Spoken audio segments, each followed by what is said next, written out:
Ama na mga langit nun, Lord. Good morning sa imuha. Thank you, Lord.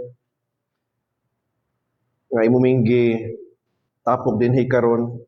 Ibutang nimo sa among heart ang desire to be in your house, Lord, to continue with our study of your word. Father, thank you, Lord, sa mga natunan namo, nahibawan. And salamat, Lord, sa mga men nga imong nagamit all these years atud karon sa pag-impart sa imuhang word. We thank you, Heavenly Father, sa knowledge. And akong prayer, Heavenly Father, na kining knowledge mo transform to application and obedience. So that ang knowledge, di ilang magpabiling nga knowledge, may mo siyang wisdom. So Heavenly Father, Lord, I pray nga sa akong pagtunini, we will always ask ourselves, how can we practice this? How can we apply this sa among daily experiences? In life, sa balay, sa school, sa trabaho, sa church. With our friends, with other people, in every circumstance, in every place. Heavenly Father, Lord, not only that, na we hear in order to apply, but we also hear because we would like to know you more sa among kinabuhi, and this knowledge that we have will deepen our devotion and love, worship namo sa imuha, because it's only by increasing our knowledge of you na mag-increase po ng among gugma sa imuha, ng among pagkamangha, among pagka-amaze sa imuha, Lord God, sa imong glory. By increasing our knowledge of you, kung wala laing source, good Lord, aron amo ang knowledge mag-increase. And that is, Lord, from your word. So we highly regard your word. We honor your word. And may this have a number one and the greatest, Lord God, na place sa muang kinabuhi. And so, Father, Lord, right now, as we continue with our study sa confession of faith, aning a church, I pray, Lord, na ikaw ginamaghatag na ako to the power of the Holy Spirit, the ability to appreciate and understand your word, as I pray that you'd also empower your servant as he proclaims and conveys your word. I pray, Heavenly Father, to you, Lord, speak through him, give him strength, because kami gintanan, both ang speaker and ang listener, we have no power on our own to receive the things of the Spirit of God, except through the Holy Spirit, working in our spirit. So, Father, Lord, I pray for all these things, and that, Lord, you would also cleanse us from all unrighteousness that we have done, remove any barriers, hindrance that would prevent us, Lord God, from receiving your word. Di lang karon Sunday school, but also later sa mga worship service. And thank you, Heavenly Father, for everyone we see who had come here on or before that time. Bless them, Heavenly Father, as you would also bless those who are coming pa. And this I pray in Jesus' name. Amen. Malingkod ang tanan palihog. Okay, ato to sa second page sa tong handouts.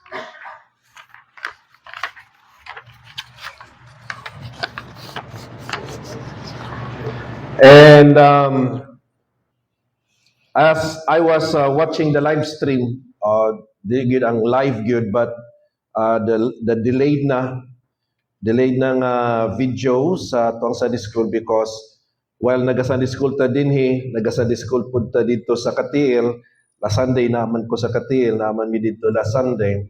Pero I always see to it before the end of the day, or at least before the end of the live streams. And I was watching the live stream last week sa tuang Sunday school, baptism, letter A. So dito na ta sa Lord's Supper.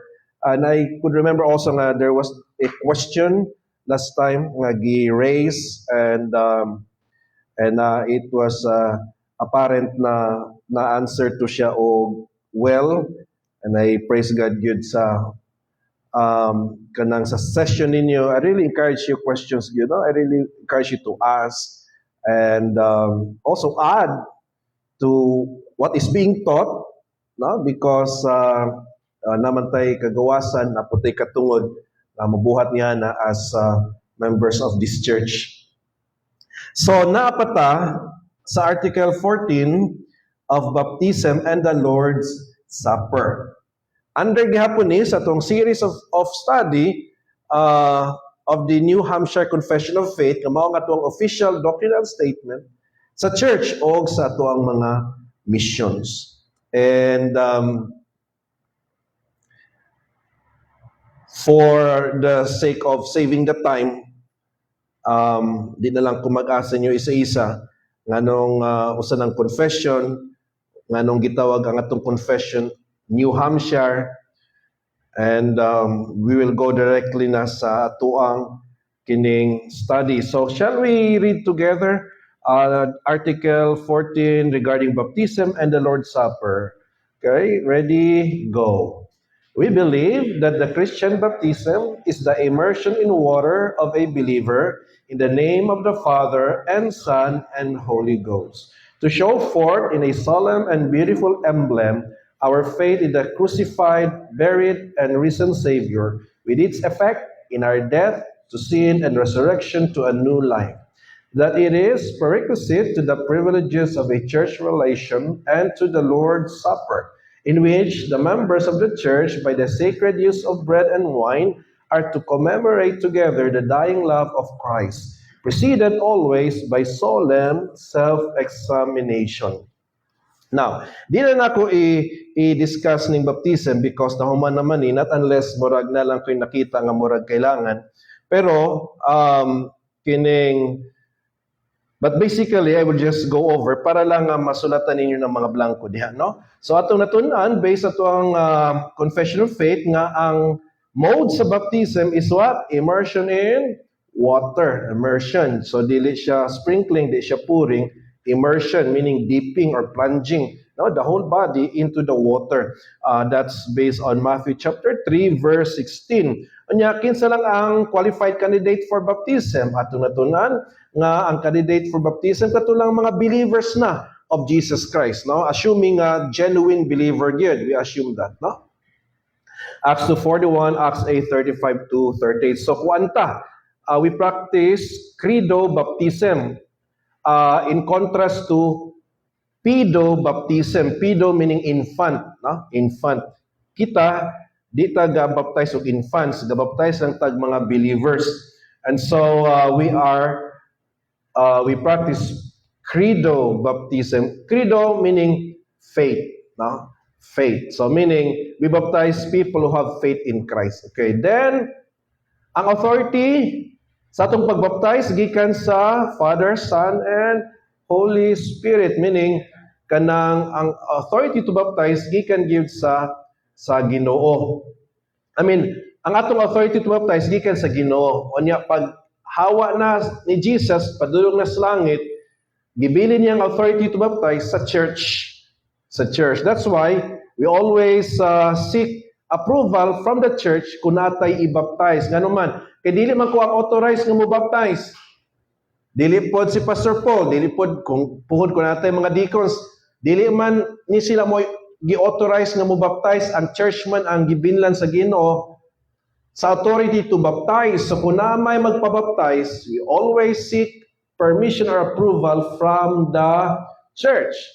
Okay, so dili ko magbutbuot nga kahit na lang nga naanay na dugang sa church, kaya ako ra nagbaptize, no. We present candidates sa church, we present candidates for baptism sa church, and the church will approve their baptism because ang authority gihatag man sa Ginoo sa church, no, before siya milakaw gikan sa langit. Pero kining diri sa atong confession of faith is the source gyud sa authority, and that is the Father, Son, and the Holy Spirit. And then, ang symbolism sa baptism, what does baptism symbolize? It symbolizes, take this down, the death, burial, and resurrection of Jesus Christ. Tulo na ka-symbolism. The death, burial, and resurrection of Jesus Christ ang first. So, may kag symbolism, it pictures, no, it figures, it portrays, it displays, it creates an image of reality. What is the reality? The actual death of Christ, His burial and resurrection. Ang baptism is a figure of that. No? It's a picturing out, no? A symbolizing, portraying of what happened 2,000 years ago. Ang second is ang atong kamatayon to sin, our death to sin, meaning we don't respond to sin anymore because we are dead to it. Our death to sin. Romans chapter 6 verse 6, o ang ikatulo nga symbolism sa baptism is our resurrection to a new life. So we died to sin, now we are raised spiritually to a new life. Katong life nga gihatag sa Ginoo sa tuwa in regeneration. Romans 6, 4 and 5. Ang purpose of baptism, if you remember the lecture last Sunday, is to show forth our faith in Christ. Dili aron ma-save, kundi to show forth our faith in Christ. That's why sa Matthew 3, 5 to 8, Acts 8, 35 to 38. Apila diri ang kuan, repentance, no? Kasi when you have faith in Christ, it's already assumed nga naay repentance na.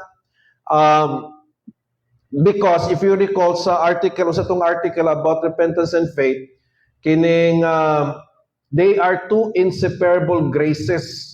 No? Grasya na sa Dios nga di niyo ma-separate. If there is genuine repentance, if there is saving repentance, automatic na nga naapod ang saving faith. Kung naay saving faith, automatic na naay saving repentance. So pangingon dito sa Ephesians 2:8, for by grace are you saved through faith, and it's not of yourself, it is the gift of God, not of works, as any man should boast. Walay repentance dito. So sa ato pa, Pastor, dili apil ang repentance sa command sa Ginoo sa tao para siya ma-save. Automatic na nga, pag naaga ni faith, saving faith, sabay na diha ang repentance. They always go together. So ang purpose of baptism is to show forth na kay faith kang Christ, and therefore, save ka na. So wala ta nagpabaptize aron ma-save, nagpabaptize ta kay save na ta. And how do we know that? Because I believe in Christ now as my Lord and personal Savior. And then, unsa ang privileges nga imong madawat pag ikaw mabaptize na? According sa tuang article, sa tuang Confession of Faith, mahimo kang member sa church. That's the first privilege. Pag mabaptize ka, you become a member of the church. Ang pagkasulti sa tuang Confession of Faith is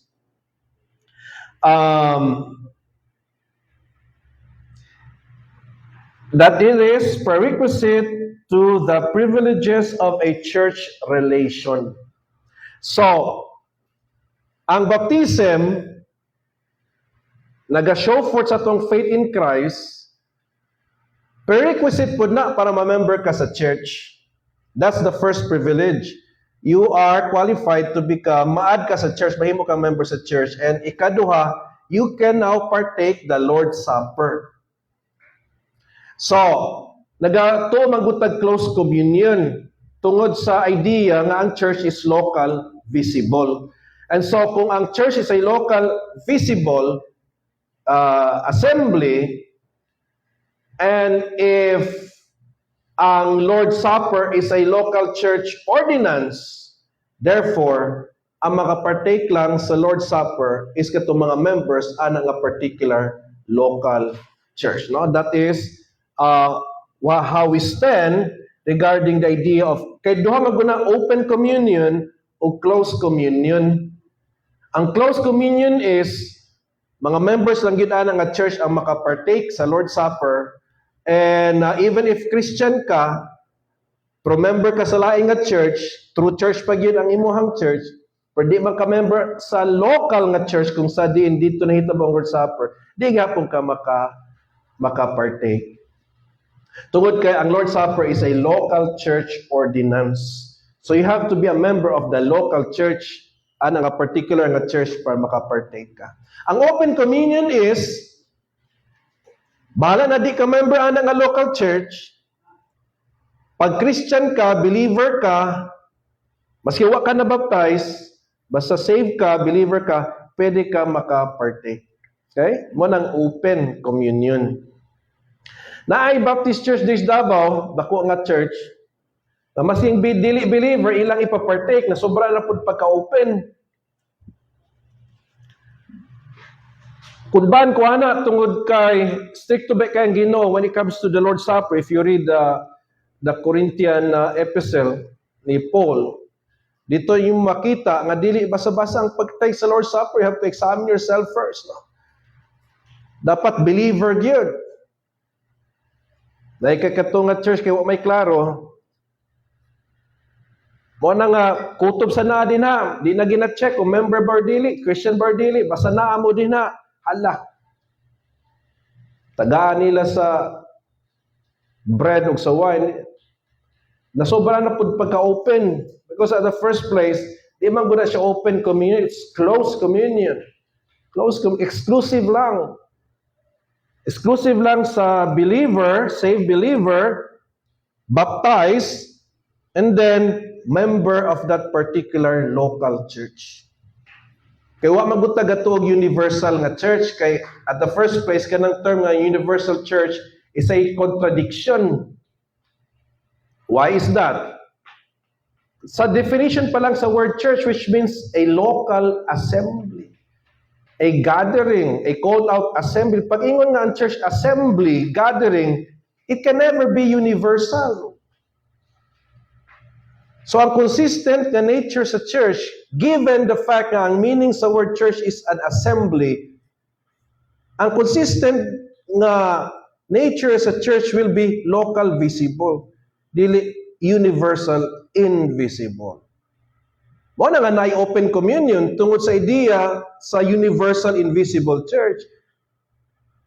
When at the first place, the universal invisible church is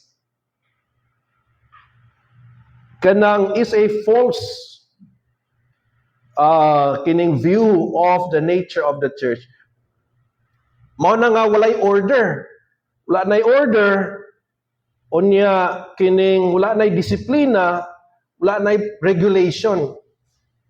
Wala nay regulation. Okay, ato ta sa baptism. Lord's Supper. Kay na-mention naman gina. Kay number 1, kisa lang ang pwede makaparticipate. The participants, write this down. Members of the church only. No? 1 Corinthians 11, 18 to 26.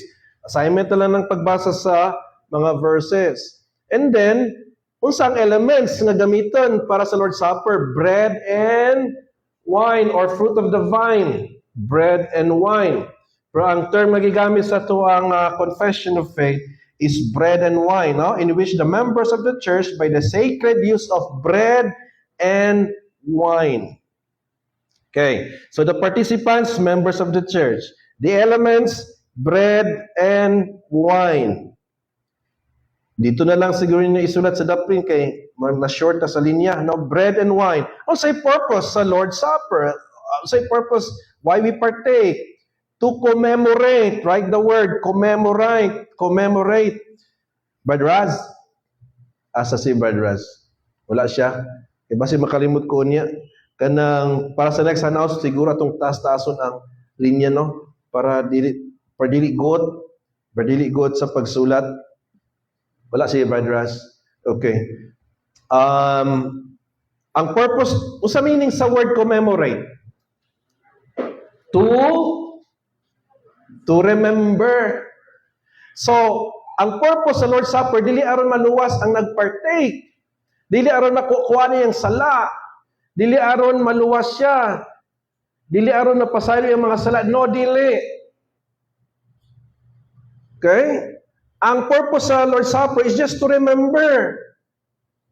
Sa gibuhat ni Jesus dito sa cross 2,000 years ago. It's a celebration. It's a death anniversary celebration. Commemorate the dying love of Christ.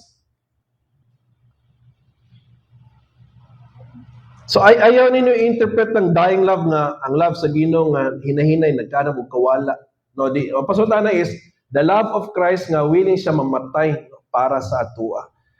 Okay, commemorate the dying love of Christ. And the last, unsay requirement? Okay, Pastor, given naman kanina ka nga ang participants, mga members lang sa church. Yes, pero dili pa, napay isa. Di lang ka believer, saved believer of Christ. dili lang ka baptized, dili lang kay member ka sa local church, kundi na pa. Once member ka na sa local church, before ka mo partake sa Lord's Supper, the bread and the wine, at that moment, you have to do self-examination. The requirement to partake the Lord's Supper, kung nakapasar na ka nga saved believer ka, nakapasar na ka sa ikaduhang requirement, which is baptized na ka, nakapasar na ka sa ikatulong nga requirement, na member ka anak nga local church. Okay? Kung sa din, ginahimo ang Lord's Supper, kung member na ka na nga local church, napay katapusan. And that is, examine yourself. Examine yourself. Search your heart. Ask God to help you search your heart. Mga unresolved sins, mga unresolved relationships, mga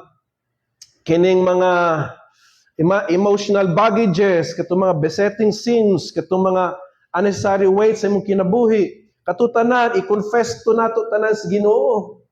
Now, what if pastor, mag-Lord Supper na taon niya, na ako'y kasuko or nasuko sa kuwa, pero di na ako'y chance nga mo ato pa siya ha, o unsa ba din na, unsa may akong buhaton pastor, kay gusto naman ko mag-take sa Lord Supper. Then you can forgive the person by faith. In your prayer, you say, Lord, ako nang gipasaylo ni nga person, although di mi magkita karon, pero ako na siyang gipasaylo sa akong heart. Or kung ikaw ang nakasala, may ka nga, Lord, sorry, I admit now nga nakasala gikuan nga person, and I seek reconciliation sa tama nga time. So in that moment, you did your self-examination and go ahead. You don't need to be perfect para makapartake sa Lord's Supper. You just need to be cleansed. You just need to be pure. Hindi perfect. There's a difference between pure and perfect. Every time mag-worship ta, wala gi-require ang Ginoo ang perfect na heart. Ang iyang gina-require pure heart. How do you achieve a pure heart? Through confession. Because ang tao nga mo confess sa mga sins diha sa repentance o pagsalig nga ang Ginoo mo pasaylo, dili ginasalikway sa Ginoo ang broken spirit and a repentant nga kasing-kasing. He does not despise, He does not reject anyone who comes to Him.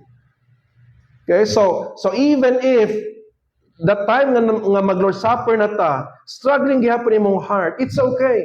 Ang importante, you have already talked to God about it. Okay?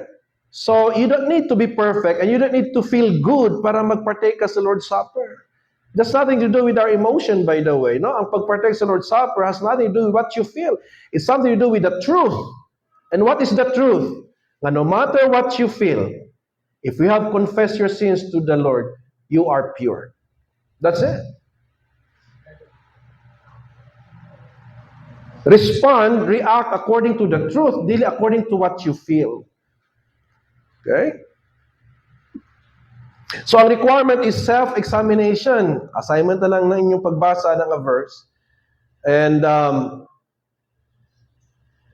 gina-require mag-ita mag-self-examination.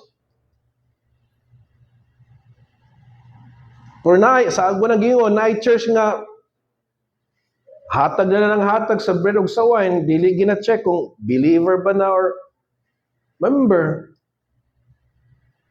Kabalo mo sa epekto pag magpataka lag partake sa Lord's Supper niya, ang church magpataka lang hatag sa bread and wine, dagang mga tanaw ra gud okay ni magbasa na lang yung verse kay it's really a warning no to all of us. Labi na sa mga pastors ug sa mga simbahan no nga dili regulated ang paghimo sa Lord's Supper ba. Go to 1 Corinthians 11. This would be it and we will dismiss na. Look at this. 11:27 to 32. Wherefore whosoever shall eat this bread and drink this cup of the Lord unworthily shall be guilty of the body and blood of the Lord. Imagine that. So mga baghat kag bread ug wine sa dili member sa church, dili pag yun believer, dili pag yun saved. Guilty, shall be guilty of the body and blood of the Lord. So how can we be worthy? Let a man, verse 28, let a man examine himself. And so let him eat of that bread and drink of the cup. So pwede na mo eat sa bread o mo drink sa cup after he examine himself. 30. For he that eateth and drinketh unworthily, eateth and drinketh damnation to himself, not discerning the Lord's body. Walay discernment ba? Walay kanaganing wisdom. Tao sa result. 30. For this cause many are weak and sickly among you, and many sleep. And kanang word na sleep is a Christian term for death. For if we would judge ourselves, we should not be judged. So, ato sang i-judge atong sarili. Para di ta ma-judge. But when we are judged, we are chastened. Kastiguhon ta sa Ginoo that we should not be condemned with the world. Di ta makondem sa kalibutan, di po ta madisiplina sa Ginoo. You see that?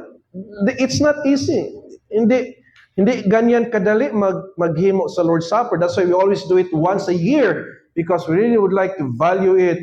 Ug dili mawala ang iyang pagka-special, because dito man gud mawala ang iyang pagka-special kung every week na lang ta nag-Lord's Supper, every month, but we always do it once a year. No?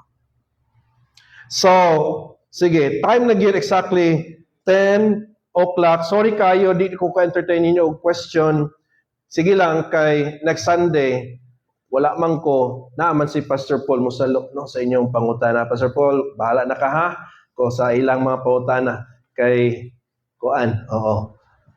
Kining, di basta-basta ning kining topic na to karon. Okay, and I would say nga, this is what makes us, one of the reasons that makes Bethel different from the rest of other churches. Ako lang na masulti, ha? Being exposed to different churches, from different groups and denomination. Okay? Sige. So, we will end here. I would just leave that up to you, ang pagbasa sa mga verses. And, mamalandong ta, kay happy ta ba itong Lord's Supper? April 17, after sa conference, pagagabi niya na, with some members from the mission, they will partake with us. And Pastor, ano mo appeal man sila? Ang ilang membership, diri baya, right? Extension ra baya ng ilaha dito. Di pa ba sila separate, independent, autonomous church? Di pa baya? They are a branch of us. Therefore, members sila diri. Dito lang sila manimba, kay layo naman ang ilang lugar. Pero members sila sa Davao Church. That's why they can partake with us. Okay? Sige, let's all rise for the prayer. Heavenly Father, Lord, we give you thanks and for this brief time that we gather together to feast upon, to study your word, Lord God, about baptism and the Lord's Supper. Lord, I'm lang in prayer that we always do things right. We always do things right. Wala lang minimo gisugo, Lord God, to do something, but imo pud ming gitagan o guidelines how to do it. You have commanded us to worship you, but you also given us the guidelines, the correct way how to worship you. So we would like to worship the true God in the right way. Lord's Supper is worship. Baptism is a form of worship. And Heavenly Father, thank you, Lord, for your word, because di minimo gusto nga maging ignorant of your ways. And it is our responsibility, labi na sa mga pastors, to study your word so that we can teach your people the right way. Father, Lord, and this I pray. Thank you so much for what we have learned today. Bless everybody who is here, who loves to learn your doctrines, Lord. And that's why they are here today. Bless them, Heavenly Father, as you increase their knowledge of your word. And this I pray in Jesus' name. Amen. Let's take a break and then we'll start our worship.